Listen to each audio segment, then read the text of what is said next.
नमस्कार, आप देख रहे हैं लेक सिटी लाइव और मैं हूं उर्वी शर्मा। आज हमारे साथ है एक मशहूर फोटोग्राफर मिस प्रीति मान, जिन्होंने भारतीय कला, संस्कृति और संगीत के कुछ खास पलों को अपने कैमरे में कैप्चर करके उनकी एक नई पहचान बनाई है। Welcome ma'am. Thank you so much for having me. Ma'am, सबसे पहले यही जानना चाहेंगे कि आपकी तस्वीरों में संगीत, साधना और रियाज बहुत ही खास तरीके से दिखाए गए हैं। तो आप कैसे तय करती हैं कि कौन से पल कैमरे में आने चाहिए, कैप्चर होने चाहिए? ये तो कोई भी फोटोग्राफी तय नहीं कर सकता। Photography is medium of making the decision instantly. तो आप उसके लिए तैयार रह सकते हैं लेकिन तय नहीं कर सकते हैं। मेरे साथ में जो मेरा जो काम है स्पेशली क्लासिकल म्यूज़िक पे, तो आई वाज वेरी लकी कि मैं आर्टिस्ट के स्टूडियो में उनके साथ में मैंने काफ़ी समय गुजारा। उसकी वजह से क्या हुआ कि जब उनकी बॉडी लैंग्वेज आपको धीरे धीरे समझ में आने लग जाती है। तो जब जब वो या तो रियाज़ कर रहे हैं या वो अपने स्टूडेंट्स को सिखा रहे हैं, तो उसमें कई बार ये होता है कि 2-3 एक्सप्रेशन रिपीट होते हैं। जैसे स्टूडेंट को आप सिखा रहे हैं, उसने कुछ सही नहीं गाया, फिर आप वापस से उससे कह रहे हैं, उसमें आपके पास में टाइम होता है। लेकिन जब आप स्टेज पे कर रहे होते हैं, स्टेज पे आपके पास कोई टाइम नहीं होता है। उसमें आपको इंस्टेंट डिसीजन लेना होता है कि अब क्लिक करना है। और ये सारा टाइमिंग का ही, photography is a game of timing. आपकी अंडरस्टैंडिंग और आपका ऑब्जर्वेशन स्ट्रांग होना चाहिए, उस बेसिस पे वो क्लिक होता है। तो it is not planned actually, you can't plan a photograph. चलिए मैम, जैसे आपने बताया इंस्टेंट डिसीजंस होते हैं, तो आपको चैलेंजेस और डिफ़िकल्टीज़ क्या आती है ऐसे संगीत और उनको कैमरे में कैप्चर करने में? तो क्योंकि मैंने दोनों तरीके से काम किया है, मैंने ऑडिटोरियम्स और ओपन स्टेजेस की भी तस्वीरें खींची हैं और मैंने आर्टिस्ट के पर्सनल स्पेस में जाके भी तस्वीरें खींची हैं। जब आर्टिस्ट के पर्सनल स्पेस में आप होते हैं तो वहाँ पर आई कैन आस्क देम कि आप मतलब ये थोड़ा सा ऐसा कर दीजिए, वैसा कर दीजिए। I can do that on stage. तो स्टेज पे डिफ़िकल्टी ये आती है कि कई बार जैसे फॉर एग्ज़ाम्पल एक बार हम कामानी ऑडिटोरियम दिल्ली में शूट कर रहे थे, कोई फेस्टिवल चल रहा था क्लासिकल म्यूज़िक का, और वो कोई प्राइवेट कंपनी करा रही थी। तो इट वाज वेरी डेकोरेटेड। तो स्टेज पे एक उस पे स्टेज बना होता है, स्टेज के ऊपर एक तख्त होता है, उसके ऊपर आर्टिस्ट बैठते हैं और फिर वो क्लासिकल म्यूज़िक का प्रोग्राम होता है। और उसमें पूरे उन्होंने बहुत सारे बुके लगा दिए थे। अब हमें आर्टिस्ट का फोकस ही नहीं मिल रहा था। तो उसके लिए मुझे ये करना पड़ा कि मैं बिल्कुल जैसे ये स्टेज है, बिल्कुल यहाँ जाके मैं बैठी हूँ और मैंने ऐसे करके फ़ोटो खींचा है। तो दीज काइंड ऑफ चैलेंजेस, और ये भी क्विक आपको डिसीजंस लेने होते हैं। जब आप तस्वीरें खींच रहे हैं तब आपको तय करना होता है कि मैं क्या चाहती हूँ और मैं कहाँ किस जगह पे खड़ी होके क्या एंगल लूँगी, कैसी लाइट आ रही है। There are lots of things जो टेक्निकल अप्रोच होती है उसकी, वो होती है। लेकिन हाँ, ये है कि डिफ़िकल्टीज आती हैं और वो वही सॉल्व करना हमारा काम है। Yes ma'am. मैम, जैसे आपकी एग्ज़िबिशन का नाम है इंट्योरिटी ऑफ राग, तो आपके लिए इंट्योरिटी किसकी है? क्या? अ, क्योंकि मैं खुद पर्सनली हमेशा से क्लासिकल म्यूज़िक में मेरा इंटरेस्ट रहा है और मैंने बहुत सुना भी है, लाइव भी सुना है, वैसे भी स्टूडियो में काम करते हुए भी सुनते रहते हैं हम। इंट्योरिटी से इसका इसमें इसमें जो स्पेसिफिकली हमने जो वर्ड इस्तेमाल किया है वो इसलिए किया है क्योंकि I was with the musicians in their personal space. तो ये ऐसा बहुत कम होता है, या ऐसा बहुत कम फोटोग्राफर्स को ये अलाउड होता है कि वो अलाउ करें कि आप जहाँ पे, क्योंकि वो उनके लिए साधना की जगह होती है। Classical music is a divine thing और उसमें हर किसी को एंट्री आपको उनके स्टूडियो में नहीं मिलती है। तो वो इंट्योरिटी जो वहाँ वहाँ पे जाके सामने आप जब उनको रियाज़ करते हुए देखते हैं, I used to shiver a lot, क्योंकि हमने ये एक्सपीरियंस नहीं किया था। हमने ऑडी वगैरह में पहले शूट किया था या ओपन स्टेजेस में किया था, फेस्टिवल्स में। तो जब आप आप सामने उनको रियाज़ करते हुए देख रहे हैं, आप उनके पर्सनल स्पेस में घुस गए। वहाँ से फिर जो एक्चुअल प्योर एक्सप्रेशन होता है, जब वो कंफर्टेबल हैं और उनका ध्यान अपनी साधना में है, वो स्टेज पे नहीं होता है।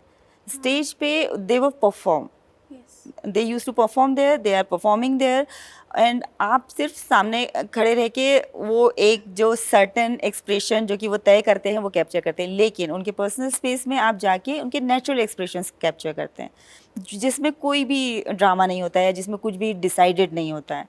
तो that is why entirety of raga. Ma'am, जैसे आपने खजुराहो नृत्य महोत्सव में भी आपने शूट किया है, उसमें आपने पंडित कुमार गंधर्व जी की आपने डॉक्यूमेंट्री शूट की थी। नहीं, तो लेट मी करेक्ट यू। तो Khajuraho dance festival is a different kind of, it's a very prestigious festival of classical dance, only classical dance of India. और कुमार गंधर्व जी की जो डॉक्यूमेंट्री हमने शूट की थी वो उनका 100th जन्मदिन था, जिस पे एक ईयरली सेलिब्रेशन किया था कुमार गंधर्व संस्थान जो है देवास ने।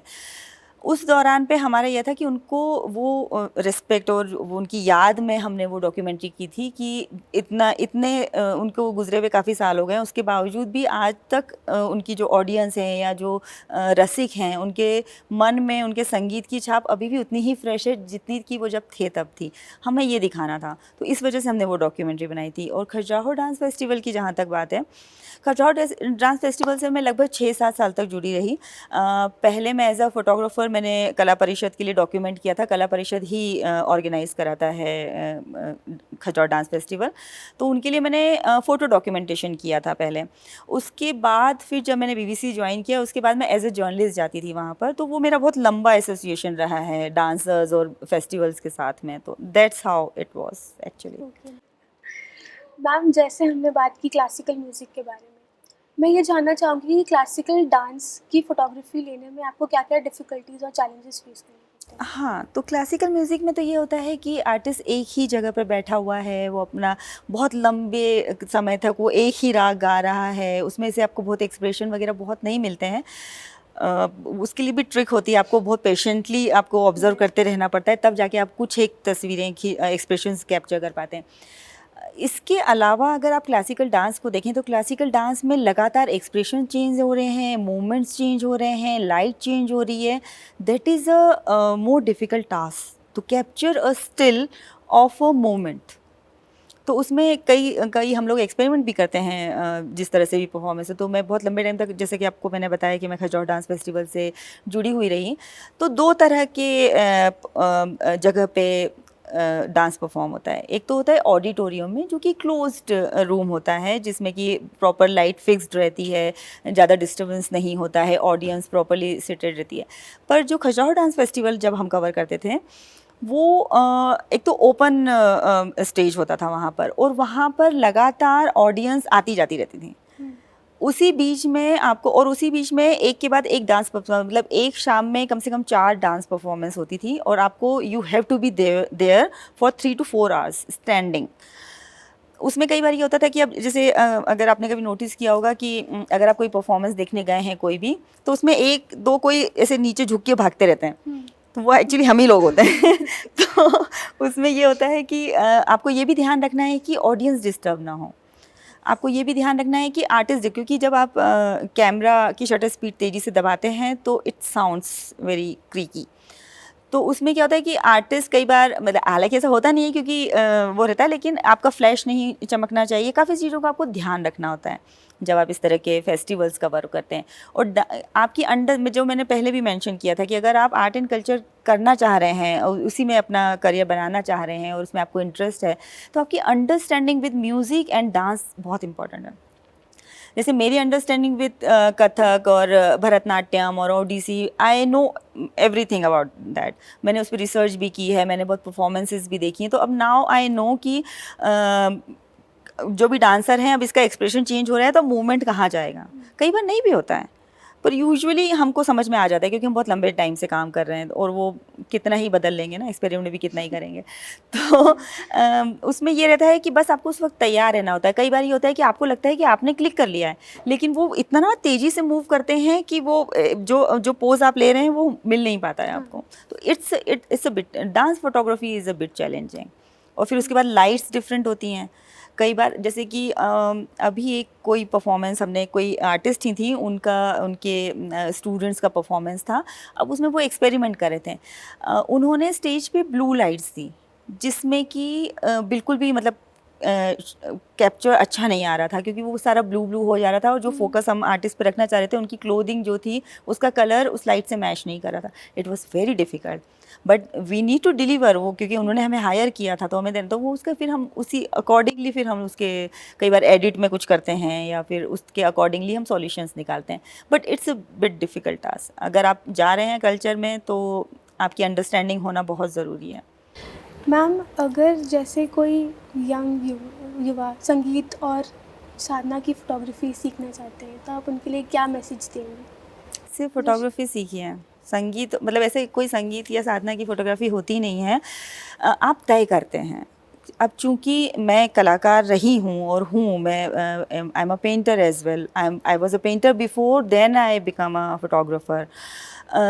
तो मेरी अंदर वो सेंसिटिविटी थी, एक समझ थी, और मैंने तय किया था कि मुझे ये करना है.